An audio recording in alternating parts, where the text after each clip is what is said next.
Hello G, welcome back to my channel. I am Sneha and you are on Biology Hub. So students, अब हम human physiology का next chapter लेने वाले हैं, that is excretory product and it's elimination. हमने start किया था digestion and absorption से, जो कि अभी आपके सिलेबस का पार्ट नहीं है, बट फिर भी हमने डाइजेशन एब्जॉर्प्शन में क्या देखा था कि फूड का इंजेशन हुआ है, देन फूड को सिंपल एब्जॉर्बेबल फॉर्म में कन्वर्ट कर दिया गया है, like glucose, proteins, lipids, and उनका एब्जॉर्प्शन हो चुका है ब्लड में। ठीक है, जिसको हम डाइजेशन की प्रोसेस बोल रहे थे, इसके ब्रेकडाउन को। नाउ अब नेक्स्ट जो आया था हमारे रेस्पिरेटरी सिस्टम, उसके अंदर हमने O2 CO2 का एक्सचेंज किया था। ठीक है, फ्रॉम द एटमॉस्फेयर हमने ऑक्सीजन को लिया था, उसको ब्लड के अंदर डाला था, एंड ब्लड से जो डीऑक्सीजनेटेड ब्लड है उससे CO2 लेके उसको बाहर जो है वो ब्रीद आउट किया था एटमॉस्फेयर के अंदर। ओके, नाउ अब ये जिस ब्लड के अंदर न्यूट्रिशन है, ऑक्सीजन है, ये अब जाएगा टिश्यू के पास। तो इसको भेजने का काम किसका था? हार्ट का। जो हमारा सर्कुलेटरी सिस्टम था, हार्ट ने ब्लड पंप किया था और वो आर्टरीज एंड कैपिलरीज के थ्रू अलग अलग जो है आपके ऑर्गन्स के पास गया। वो उनके कैपिलरीज के थ्रू टिश्यू लेवल तक पहुंचा। वहां पर अभी एक्सचेंज हो रहा है। अभी क्या होगा कि टिश्यू जो है वो सारी की सारी ऑक्सीजन को कंज्यूम करेंगे, ठीक है, सारे न्यूट्रिएंट्स को लेंगे, ग्लूकोज को, प्रोटीन्स को, लिपिड्स को, सभी को लेंगे, एंड टिश्यू के अंदर मेटाबॉलिज्म चल रहा है। ठीक है, तो वो अपने मेटाबॉलिज्म के अंदर इन सभी चीजों को यूज करेंगे। नाउ आफ्टर जो भी उनका प्रोडक्ट बनेगा, तो आपके जो वेस्ट प्रोडक्ट्स है, जैसे कि ammonia, urea, uric acid, carbon dioxide, water और बहुत सारे आयन्स जैसे कि सोडियम, क्लोराइड, पोटेशियम, सल्फेट्स, इस तरीके से आपके बाय प्रोडक्ट्स बनेंगे। Now these are waste product, जिसको सेल को इनका कोई काम नहीं है। ठीक है, और हमको इनको रिमूव करना है। क्यों रिमूव करना है? क्योंकि अगर ये सेल से रिमूव नहीं होंगे तो ये सेल के अंदर अकमलेट होते जाएंगे एंड इससे सेल डेथ होगी। ठीक है, then tissue, organ, then organ failure तक पहुंच जाएगी ये चीज। So we have to remove that waste product totally और पार्शियली। कभी कभी आपको पूरा एक्सक्रिएट करना पड़ता है, या फिर पूरा जो है वेस्ट प्रोडक्ट एलिमिनेट करना पड़ता है। कोई कोई ऐसे वेस्ट प्रोडक्ट्स होते हैं जैसे कि आपके आयन्स आप पूरी तरीके से बॉडी से बाहर नहीं करते हो। ठीक है, सो इस प्रोडक्ट के अंदर हम एक्सक्रिएटरी प्रोडक्ट और उनके एलिमिनेशन की बात करें। सो इस चैप्टर में कॉमन नाइट्रोजीनियस वेस्ट प्रोडक्ट्स जिनके बारे में हम बात करेंगे, that is ammonia, urea and uric acid. Okay, so among the three, ammonia, urea, uric acid में ammonia is the most toxic, और इसके एलिमिनेशन के लिए बहुत ज्यादा एक्सेसिव अमाउंट में वाटर की रिक्वायरमेंट होती है। ठीक है, देन आता है आपका यूरिया। यूरिया थोड़ा लीस्ट टॉक्सिक होता है और सबसे कम टॉक्सिक होता है यूरिक एसिड। ओके, सो जो एनसीईआरटी की लाइन से जो पॉइंट्स एनसीईआरटी के, हम उसी को डिस्कस कर रहे हैं। ठीक है, लाइन बाय लाइन चल रहे हैं एनसीईआरटी की। सो सबसे पहले अमोनिया। तो the process of elimination of ammonia, या जो भी आपकी स्पीशीज है जो कि अमोनिया को एक्सक्रिएट करती हैं, उनको हम अमोनोटैलिक बोलते हैं, and the process of excretion of ammonia is known as ammonotelism. Okay, ammonotelism कौन कौन करता है? आपकी जो भी आपके एक्वेटिक इंसेक्ट्स हो गए, आपके एक्वेटिक एम्फीबियंस हो गए, बोनी फिशेस हो गई। देखो, अमोनिया को एक्सक्रिएट करने के लिए बहुत ज्यादा अमाउंट ऑफ वाटर की रिक्वायरमेंट होती है। तो ये कौन अफोर्ड कर पाएगा? जो ऑलरेडी पानी में रह रहा है। तो एक्वेटिक एम्फीबियंस, एक्वेटिक इंसेक्ट्स, ये इस चीज को अफोर्ड कर पाएंगे। नाउ अमोनिया को एक्सक्रिएट आउट करने के लिए एज सच कोई आपका डिफरेंट एक्सक्रिएटरी ऑर्गन की जरूरत नहीं होती। जैसे हमारे अंदर किडनी है तो वहां पर जरूरत नहीं होती है। बॉडी सरफेस के थ्रू सिंपल डिफ्यूजन हो जाता है, बॉडी सरफेस या गिल्स के थ्रू डिफ्यूजन हो जाता है अमोनिया का। So as the animals shift from water to land, जैसे जैसे एनिमल्स जो है वो पानी से लैंड की तरफ जाने लगे, so the necessity to conserve water increase हो चुकी है।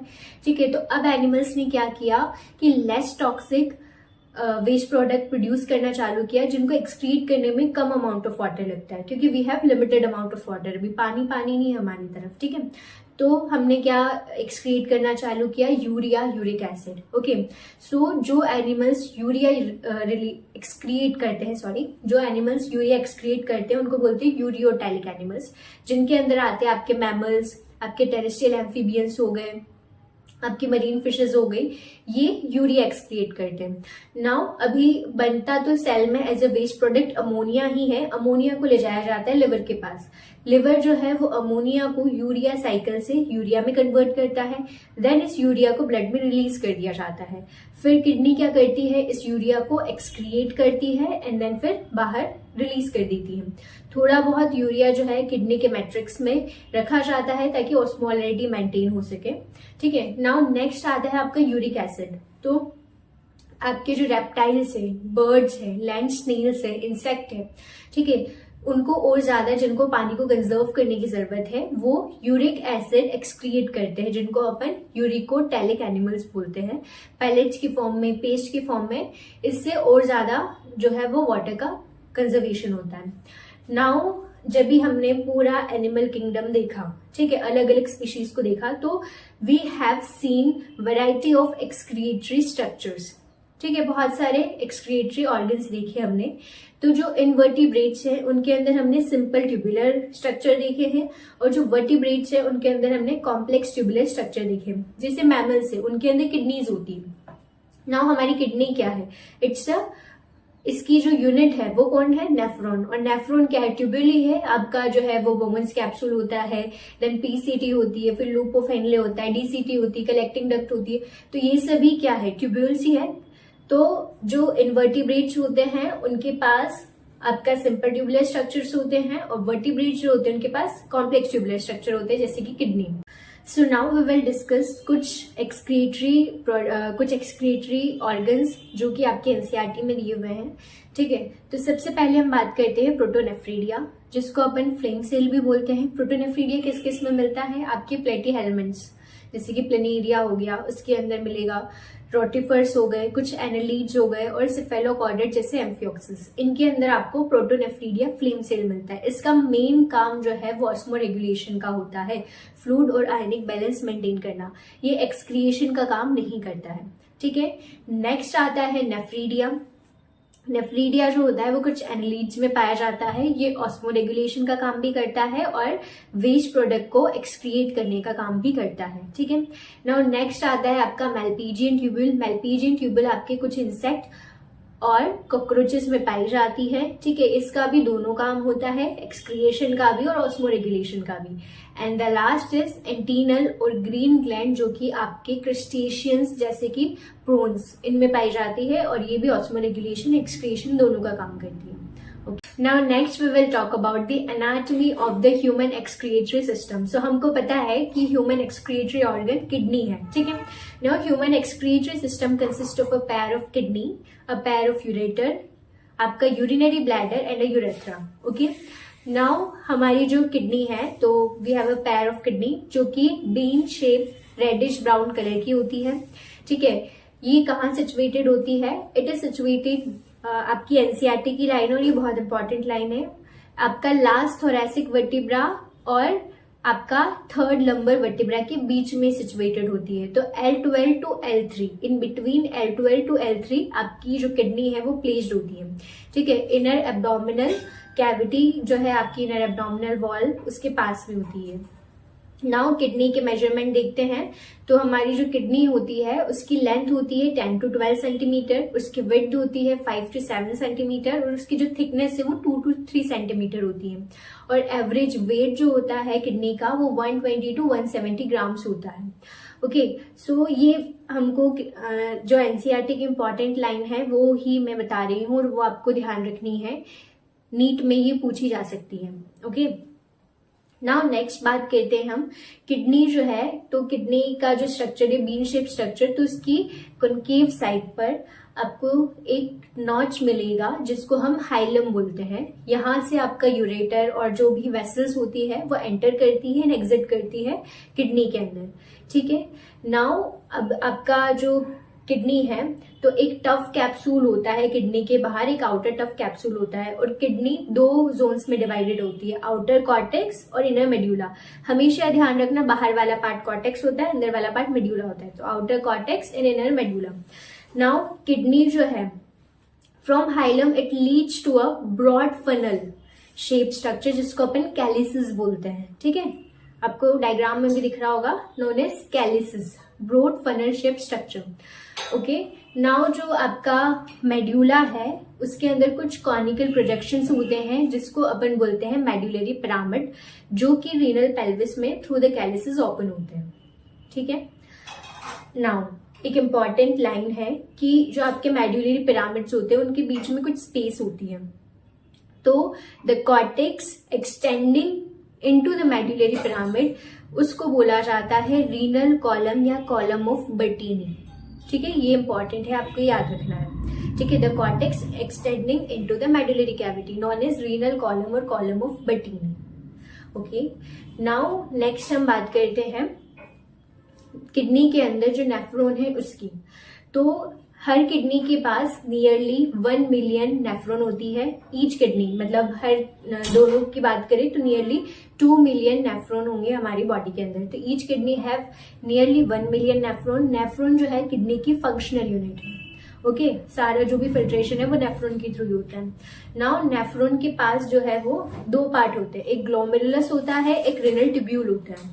ठीक है, तो जो ग्लोमेरुलस है उसके अंदर क्या काई से बनता है ग्लोमेरुलस, इसे टफ्ट ऑफ कैपिलरीज। ठीक है, कैपिलरीज का पूरा इस तरीके से गुच्छा बना होता है जिसके अंदर ब्लड लाने का काम करते हैं अफरेंट आर्टेरियोल्स और ले जाने का काम करते हैं इफरेंट आर्टेरियोल्स। ठीक है, अफरेंट आर्टेरियोल का डायमीटर थोड़ा बड़ा होता है और इफरेंट आर्टेरियोल का डायमीटर थोड़ा छोटा होता है। ये आपको बाद में समझ में आएगा कि मैं क्यों बता रही हूँ। नाउ रेनल ट्यूब्यूल्स के अंदर आता है आपका बोमन्स कैप्सूल। सबसे पहले तो बोमन कैप्सूल जो होता है ये एक double walled cup like structure होता है जिसके अंदर ग्लोमेरुलस होता है। ठीक है, नाउ बोमन्स कैप्सूल से आगे प्रोसीड करते हैं तो प्रॉक्सिमल कॉन्वोल्यूटेड ट्यूब्यूल एक हाईली कोइल स्ट्रक्चर आती है जिसको अपन बोलते हैं proximal convoluted tubule, PCT. Now PCT जो है आपका देन वो एक्सटेंड करता है into a hairpin structure, जो आपका हेयर पिन शेप का होता है। इसको हम बोलते हैं हेनलीज लूप या लूप ऑफ हेनले। ठीक है, जिसके अंदर हमको एक डिसेंडिंग लिम्ब देखने को मिलेगा, एक असेंडिंग लिम्ब देखने को मिलेगा। Ascending limb then continue into distal convoluted tubule. ठीक है, डीसीटी। नाउ बहुत सारी जो नेफ्रॉन्स है उनकी डीसीटी एक कॉमन कलेक्टिंग डक्ट में ओपन होती है।